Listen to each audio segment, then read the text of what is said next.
then we will hold them and we will talk loud. That'd be perfect. Okay.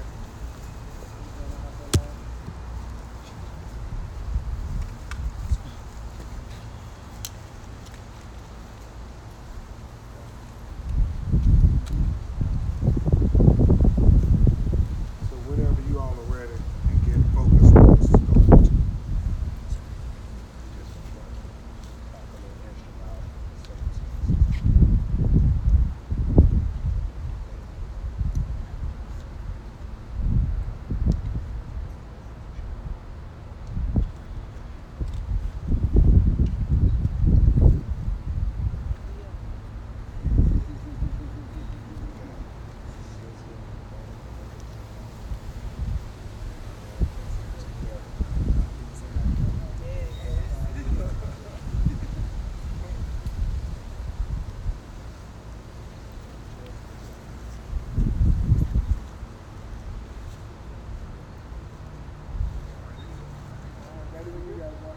Okay. Good afternoon. I'm Attorney Ben Crump, along with Attorney Jasmine Rand. We have the honor of representing the family of Nigel Shelby. Today you're going to hear from one of the foremost thought leaders in the world on this subject, and that is Mr. David Johns, who is the Executive Director of the National Black Justice Coalition, the leading organ for Black LGBTQ community in the world. But most importantly, you're going to hear for the first time for the person who knew Nigel Shelby best. Attorney Rand and I have been retained to help her find the truth, wherever that may lead us. We've been retained to investigate who knew what, who knew when, who knew exactly what should have been done per policy, but more importantly, per common sense. When you find out children are planning to cause their death by suicide, you have a duty to act. So we want to know, what did the Huntsville School faculty and administrators know about Nigel Shelby and what he had been suffering due to the homophobic bullying? We want to investigate and be able to tell Kamika Shelby exactly what did they tell her child when he reported the bullying. You see, please understand that Nigel Shelby, at 14 years old, who died by suicide, is not at fault in any way. He's not at fault in any way. The only people who are at fault are the adults who failed to act. Number one, they failed to act by creating an environment for all students where they would feel loved and engaged and supported. They failed to create an environment where diversity was celebrated. They failed to act when 14-year-old Nigel Shelby came to them and reported that he was being bullied, that people were calling him homophobic slurs. They told him that being gay was a choice, as if it was his responsibility to try to conform so he wouldn't have to continue to be bullied. It's unbelievable in this day and age that school officials and teachers won't be trained on these matters, to have policies in place when young people come and complain of being bullied. what are the appropriate responses?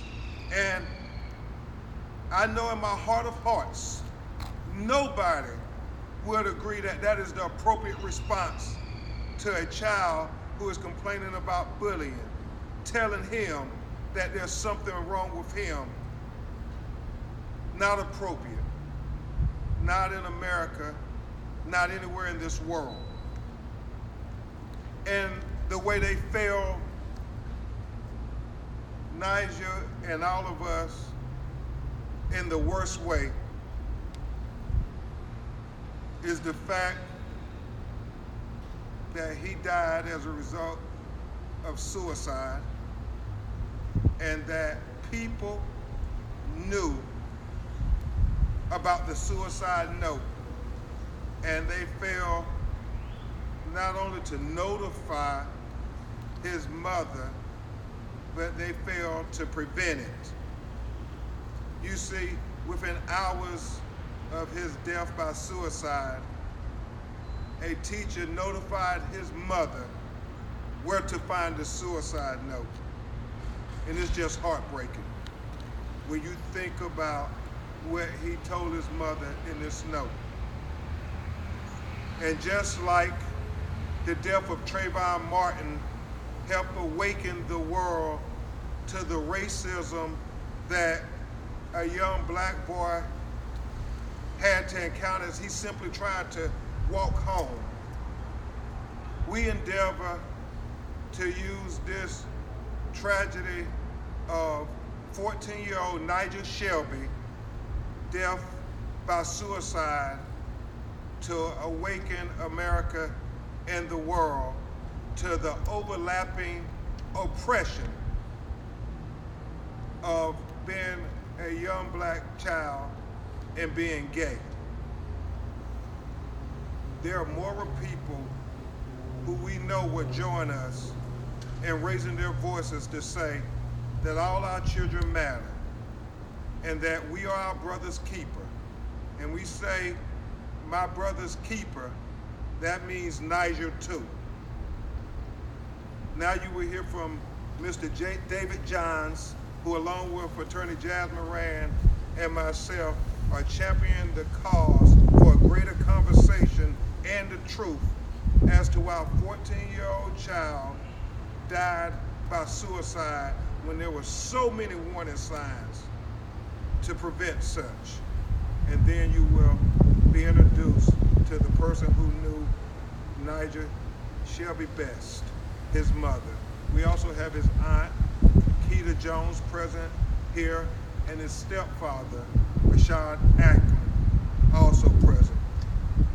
Mr. David Johns, the foremost thought leader on this subject. Good afternoon. As has been said, my name is David Johns. I'm the Executive Director of the National Black Justice Coalition. We're the nation's only civil rights organization intentionally and unapologetically at the intersections of racial justice and LGBTQ equality. And it is my duty and my honor to stand here with my brother Nigel Shelby and his family. If you hear me say nothing else, hear me say the following. There is no such thing as a problem child. Nigel, like all of our babies, did not ask to be born, and they are uniquely perfect in the way in which they were formed. And if anyone failed, it is the adults who are responsible to make sure that the spaces he was forced to move through were receptive of him and were respectful of him. And now, in today's society in particular, we have to understand and appreciate that there is more diversity than we care to acknowledge. The vast majority of kids in high school throughout the country identifies anything other than strictly heterosexual. Now, to be clear, there is no gay agenda. If there is, I want the minutes from the meeting. But what young people are saying is that the categories that we create and force them to fit in don't really work. And so we have to have conversations, not just because of what happened to Nigel, but because the challenges that Black and LGBTQIA and students with disabilities and non-native students face in schools too often lead them to experience trauma.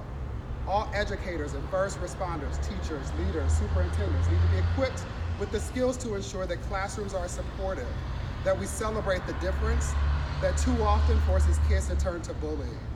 It's also our responsibility to make sure that when young people are brave enough to report incidents of bullying and violence, that we take them seriously and that we do something with that information.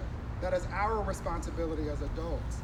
Not only do we have to do more at the local level within our schools and communities, but we also have to pass legislation at the state level and federally that will provide clear and consistent protections for people not only on the basis of race and ethnicity, but with regard to sex, as well as sexual identity, gender orientation, and gender expression.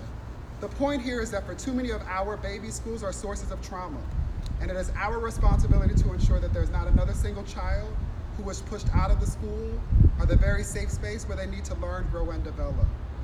This should be our promise not only to Nigel, Shelby, and his family, but to all of the babies that have been born and are forced to move through the spaces that we've created for them.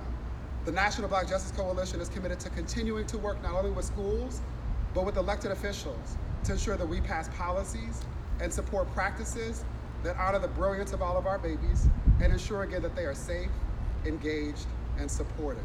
That is our duty, that is our collective responsibility, and we owe that to our brother Nigel Shelby. Thank you, David. And as we think about Nigel Shelby, to many, he will be a hashtag. But to Kamika, it will always be her baby. And as we continue to ask people to share hashtag my brother's keeper means Nigel too, what we're really saying is we're Nigel's keeper. I'm Nigel's keeper. And Kamika is Nigel's mother.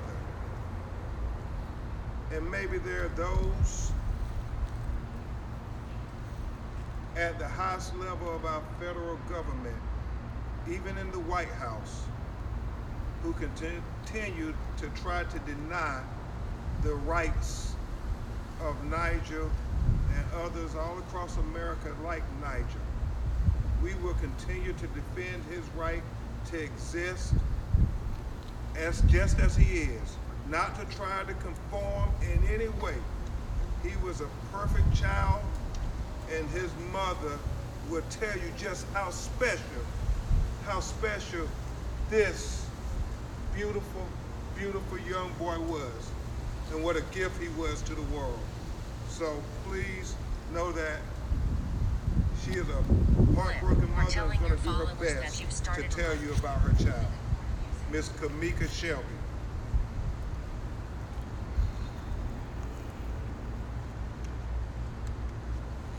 Hi, my name is Kamika Shelby. My son was Nigel Shelby. He was born February 1st, 2004. It's a day that I'll never forget, because before having my son, I was kind of going through a dark place trying to find myself. And the moment that little boy came out, he gave me so much purpose. He had a smile that could brighten up anyone. Nigel was sweet. He was kind. He was so lovable. He never met a stranger. Every day I struggle with how do I go on without my purpose. I feel like he was my purpose. I knew at a young age that my child was different. He was different, but he was normal. When he decided to finally tell me, I already knew. I hugged him, I kissed him, I told him that I loved him no matter what. I would be there with him no matter what he went through. This has been the hardest time of my life.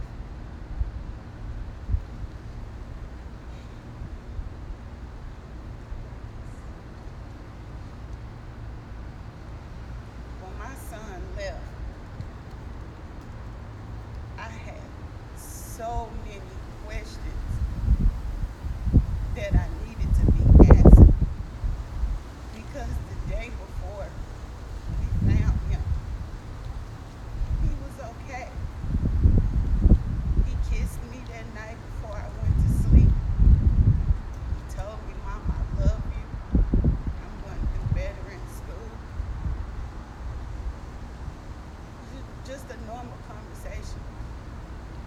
between a mother and her child. I never would have thought in a million years the next day I would come home from work, find my son the way I did. It's an image that I'll never get over. During the process of me trying to grieve and lay him to rest, there was a staff member from the school that visited my house the next morning after it happened. She proceeded to tell me about these visits that Nigel had in her office, about him being bullied, that she had not told me before.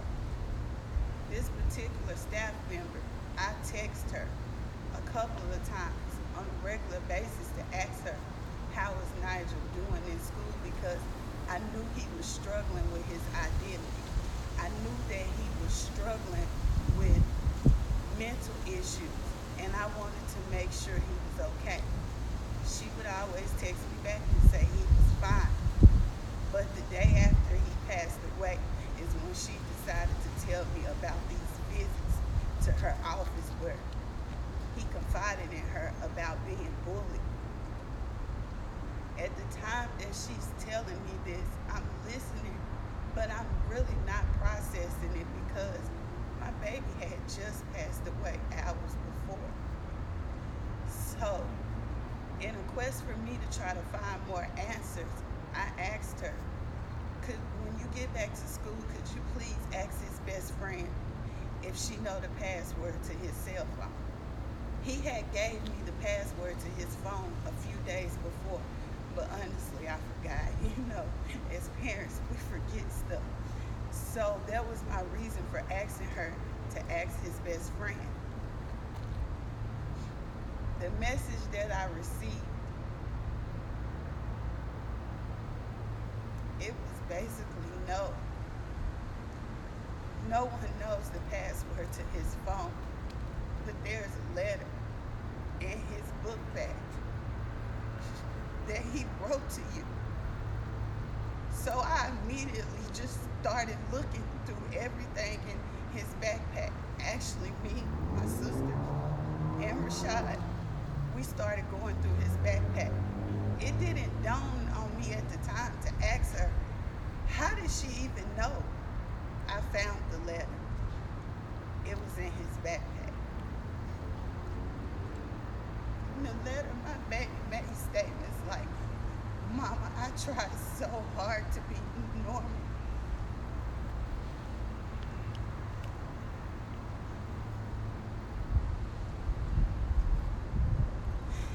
He said stuff like kids called him names and he tried to act like it didn't bother him, but it really did. He said that he hoped that the world wouldn't be so cruel in the afterlife. What child has to think about something like that? The fact that they knew that that letter was in his backpack, somebody knew that he was planning to do this. Nobody contacted me to tell me. Nobody contacted me to tell me that he had been in the office several times about being bullied. When they contacted me about it, he was already gone. I'm speaking out today so that other kids that are going through what Nigel went through do not have to be afraid to stand up for themselves. You are normal. You are loved. It doesn't matter who you decide you want to love. It doesn't make you any different. It doesn't make you any less than the next person. I don't want this to happen to any other parent. I don't want any child to have to feel like they're in this world alone. I honestly feel like from the bottom of my heart, if someone had to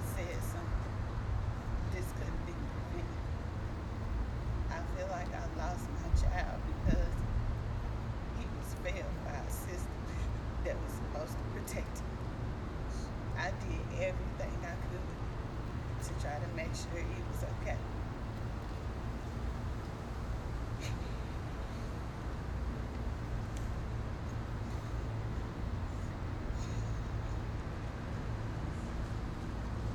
Thank you, Kamika, for sharing with the world what your baby had to endure. And as she says, she is doing this because of all the other people out there who might be going through what Nigel had to endure to try to prevent senseless deaths by suicide, and to proclaim to the world, as David Johns told Attorney Jasmine Rand and I, that we have to make sure that there is no stigma attached to this 14-year-old child's life, Nigel Shelby. He was not at fault for any of this. It was the adults who failed him who was at fault. And therefore, we tend to take this issue head on with a thorough and comprehensive investigation to get answers from the school district and the school officials of how this happened, who knew what, when, where, and why they did not act. That's important because, as David Johns and I discussed, this is a civil rights issue.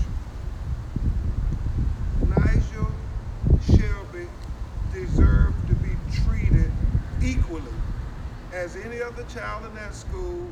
He deserved equal protection as any child in that school.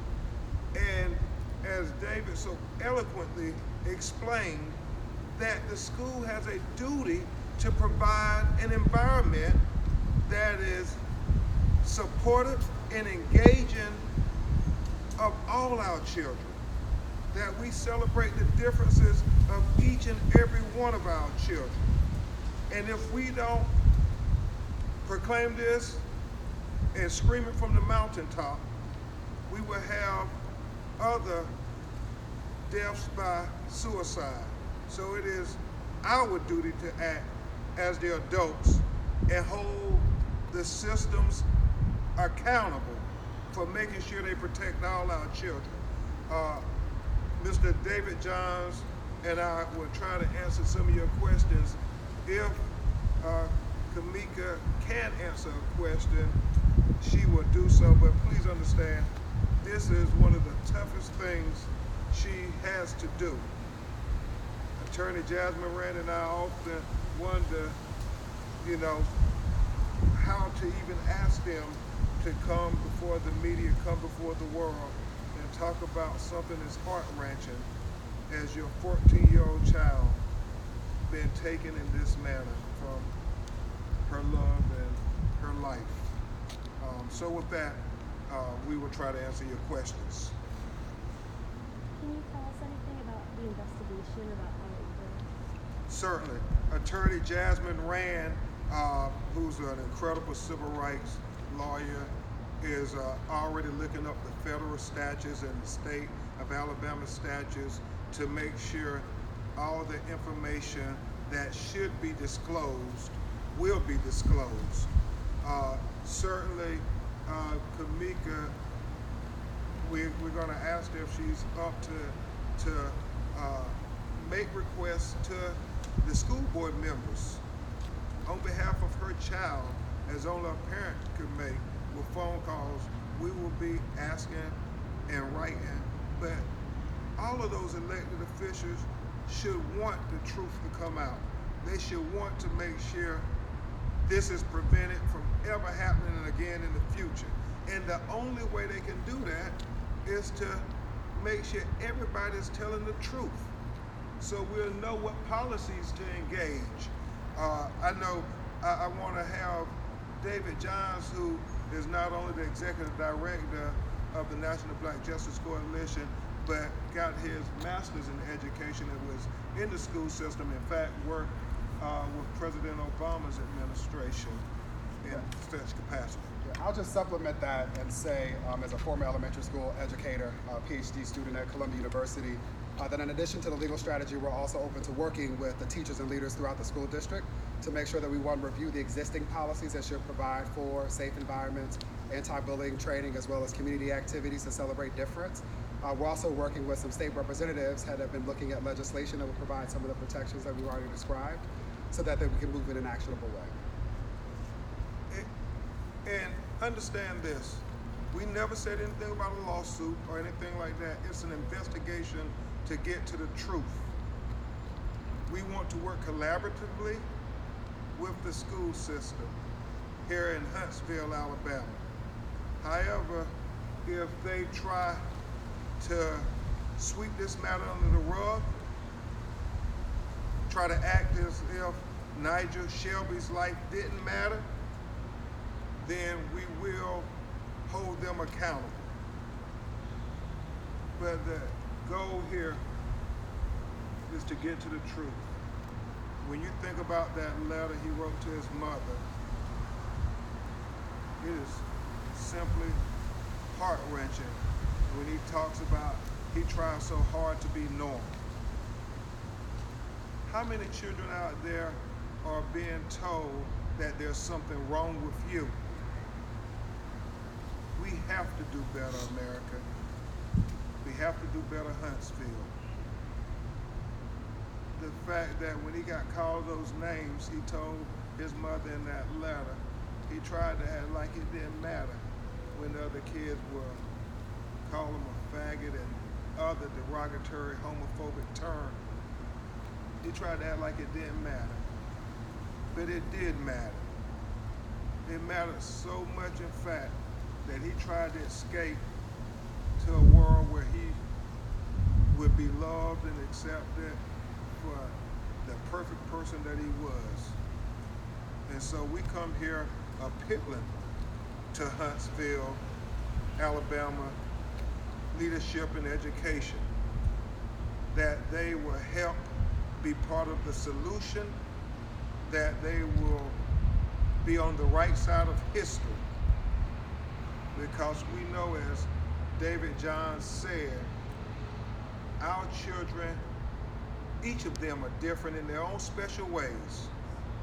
And if we don't learn to celebrate their differences, we'll lose more of our children to death by suicide. Can I add one thing to that?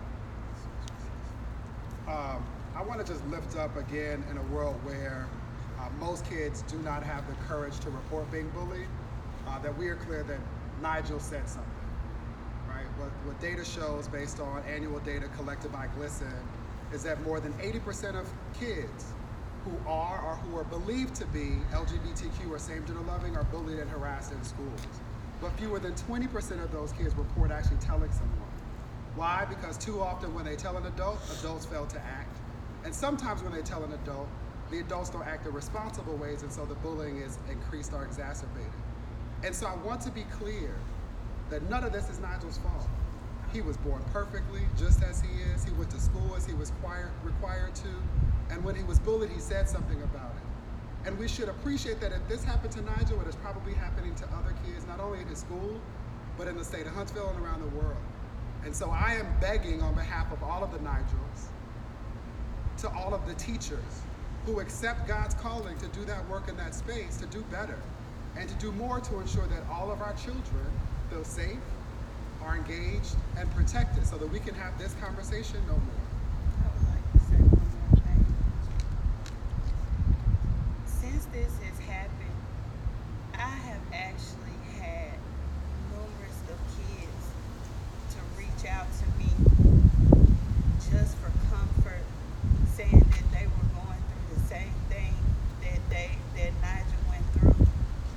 Some of them even mentioned to me that they were terrified to tell their parents because of their parents disowning them.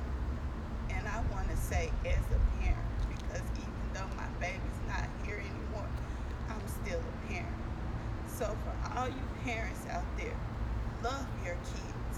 No matter what decisions they make in this world, no matter who they choose to love your children. If they cannot come to you who can they go to?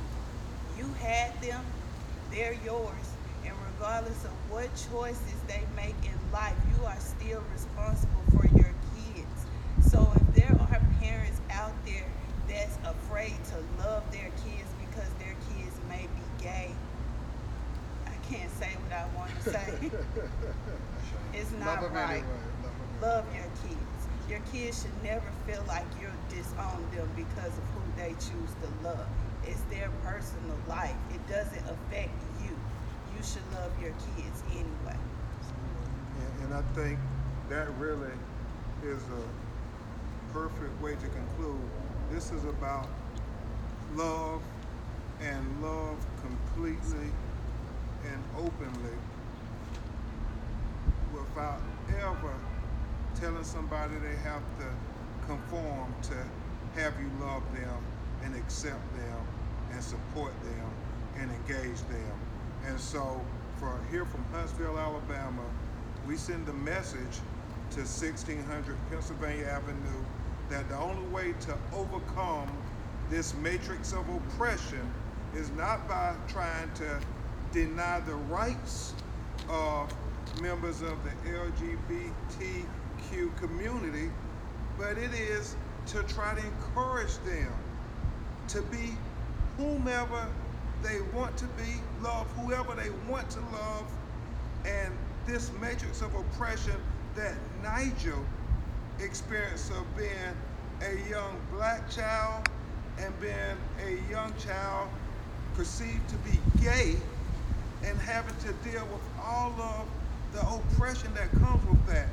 We need leadership to speak to these issues.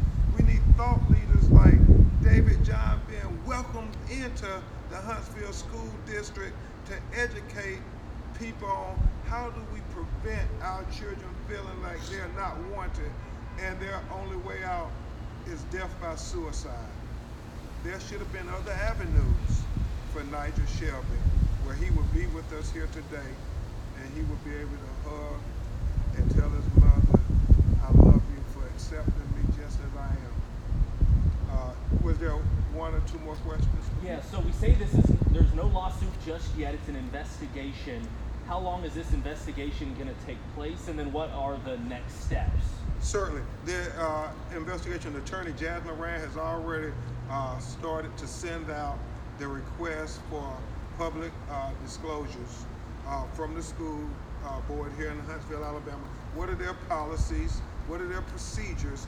We plan on getting with David Johns and the National Black Justice Coalition and other organizations who he spoke to talk about, are these policies constitutional first and foremost?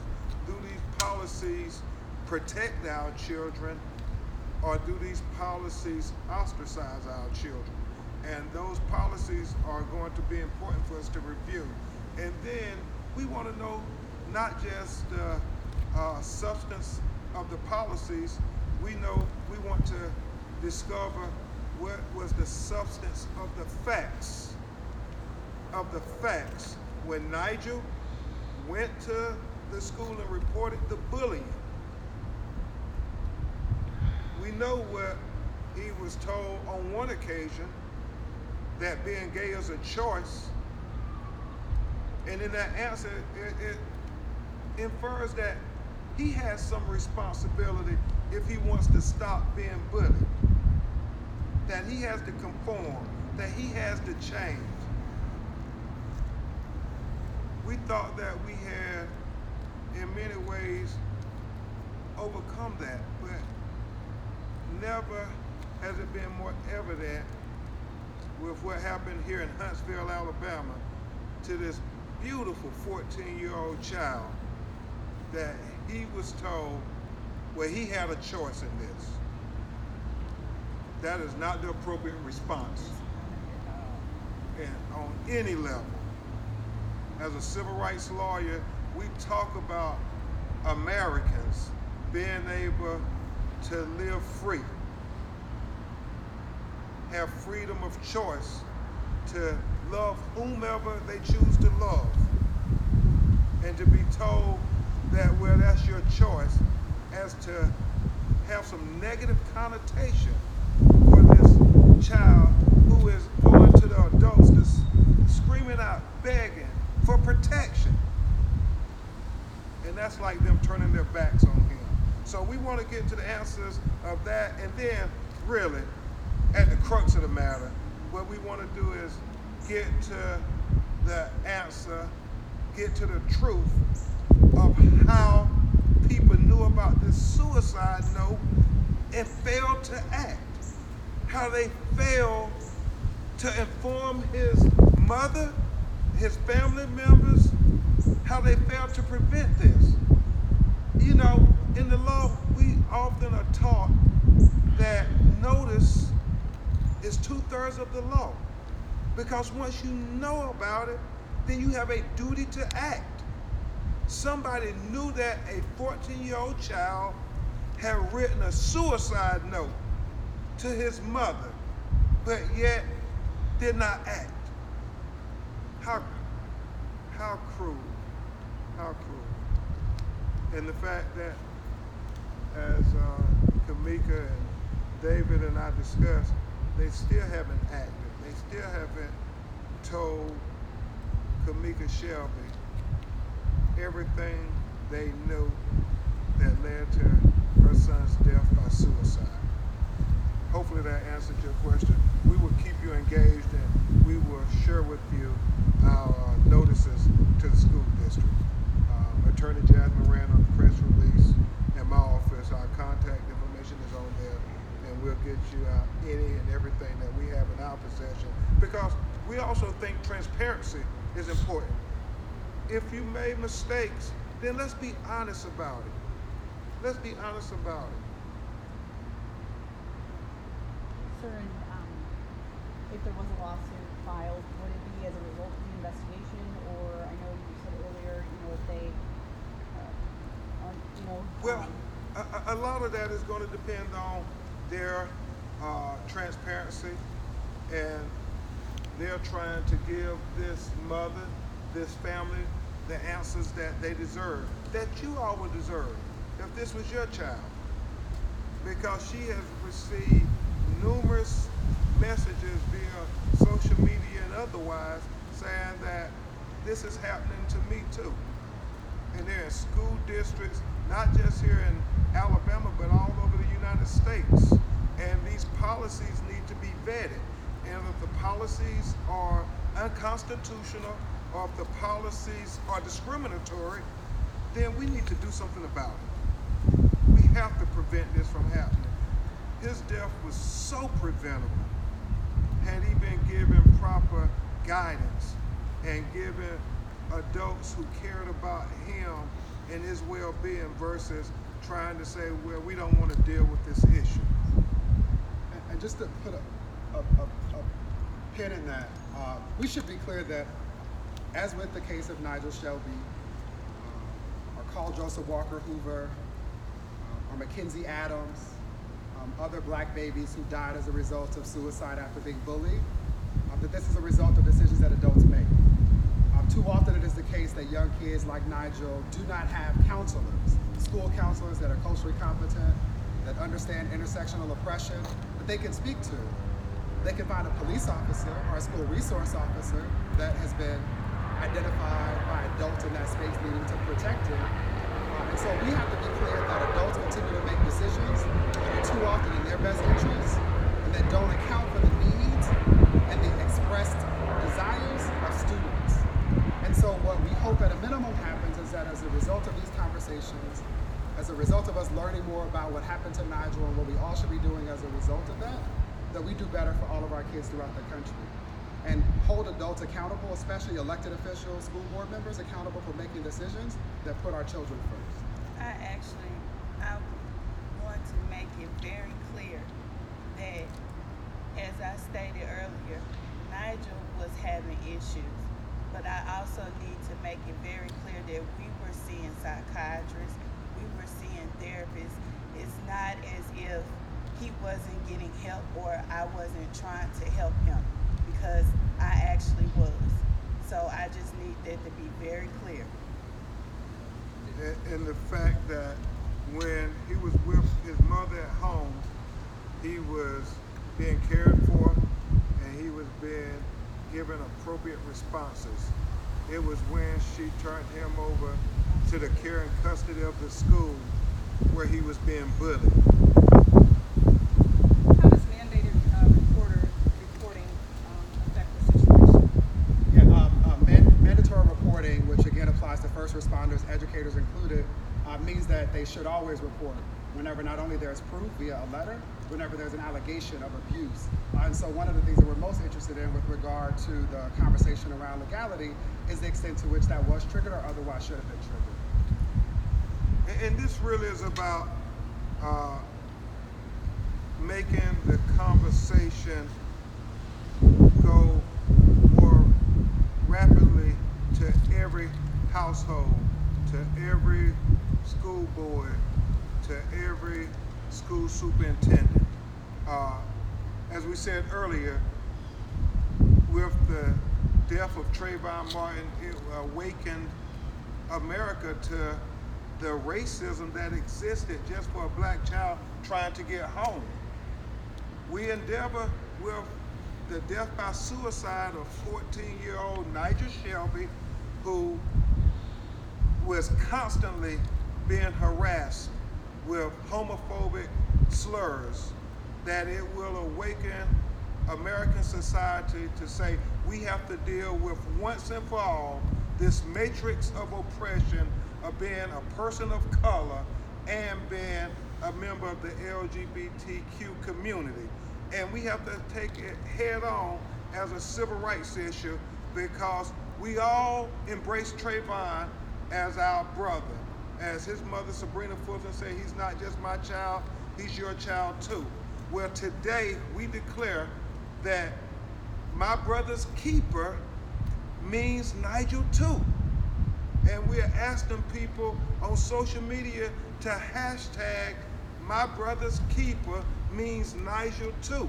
Because at the end of the day, we all, as a collective, have a responsibility and a duty, even if we don't understand the issues, to make ourselves go and learn more. Because Nigel could be your little brother. He could be your nephew, your cousin. And you shouldn't have to know, and you shouldn't have to know Nigel for this to matter. So for those of you who don't recognize the term that Ben has used a couple of times, matrix of domination, it's a term that was created by black feminists to highlight the reality that there are signs, systems, and symbols that often work to make white supremacy and anti-blackness invisible. And so this hashtag and the reminder that Nigel is our brother's keeper is an insistence on all people appreciating that Nigel was black. In addition to being black, he was also LGBTQ, or I use the term same gender loving. What that means is that too often people think about those as separate and distinct categories. That we can either be discriminated against because we are black, a racial or ethnic minority, or we're discriminated against because we're LGBTQIA+. The reality is that there are some of us that have intersectional identities. There are black people who also have disabilities.